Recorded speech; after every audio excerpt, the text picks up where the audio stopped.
Kvartira yashaydiganlarning orzusi shunaqangi bo'ladiki, ko'plar bilan gaplashganimiz, uyimizdan yonimizda bir parcha bo'lsa, yeri bo'lsin deydi. Bu yerini qaranglar, kattagina oldi tomonda ikki tomonlama shunaqa ziloniy zonasi bor. Xonadonimiz 2,5 sotuli yer maydoniga qurilgan 155 kvadratdan iborat bo'ladi.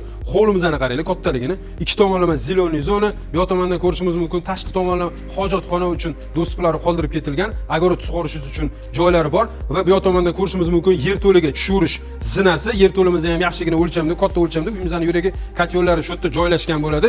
Yomg'ir suv qor tushmasligi uchun shunaqangi liksalardan qilib qo'yilgan quruvchilarimiz va bu yoqdan xonadonimizning ichiga kirib ko'rib chiqamiz. Xonadon kirishimiz bilan shunaqa uzungina, kengligini qaranglar, bu yo'lgani, kengligini mazza qilib nevaralaringiz yugurib o'ynab yuradigan joyida, hojaga. Yo tomonda ko'rib chiqadigan bo'lsa, mehmon keladigan bo'lsa, ayniqsa xudo andali keladigan joyida. Zalimizning kattaligini qarang buni.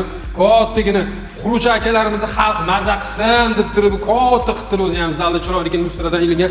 Zalimiz 5 ga 7 bo'ladi, Kenejon nechta mehmon kutishingiz mumkinligini kommentariyada yozib ketasiz. Qarama-qarshisini ko'rib chiqib olamiz. Qarama-qarshisida ayollar sevimli bo'lgan oshxona qismi shunaqangi chiroylikini lustralardan qo'yib qo'yilgan. Mana chiroylikini mebellardan qo'yilgan, xolodilnik uchun joylari qoldirib ketilgan. Bu yoqda mana mebellarga bir baho berib qo'yasiz. Yo'qsa bitta like bo'lsangiz, idishni yuvish uchun, yo'qda mana kir moshina uchun Hoffman brendiga tegishli bo'lgan pech, vichishkalari, hamma sharoitlari qo'yib ketilgan.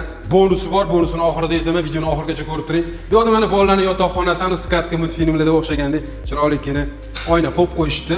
Xonamizda ham o'lcham, yaxshi o'lchamli, uyimizda topli pol va radiator asosida isitiladi. Radiatorlar ham arzonchi deshovka radiator emas, yaxshi isitadigan radiatorlardan qo'yilgan. Uni qarama-qarshisidan ko'rishimiz mumkin. Bizning umumiy sanuzelimiz, ya'ni bolalar va ota-onalar kirish uchun umumiy sanuzel, uni yonginasida bizning ota-onalar yotoqxonasi, ota-onalar yotoqxonasi kattagina o'lchamda tashqari qaragan oynalar bor. Bu tipda spalniy qo'ysangiz, romantik qilib shunaqa biralardan qo'yib qo'ygan ekanlar quruvchi akalarimiz va o'zini ichida sanuzel bilan birgalikda yosh katta onaxonlar uchun ichkarida sanuzel bo'lgani bu hozirgi kunda juda ham bir qulay imkoniyat bo'ladi. Bu yoqdan ko'rishimiz mumkin.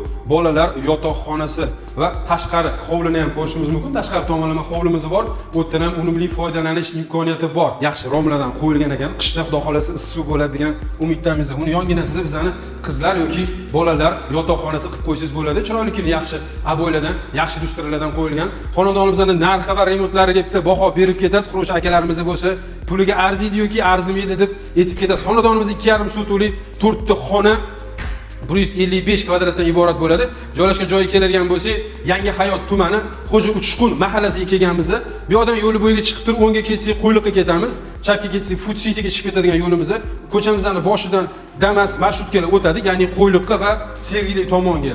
Narxiga arziydimi yo'qmi aytib ketinglar. Narximizni 107 ming baholadik. Qiziqqanlar bo'lsa nomer qoldiraman.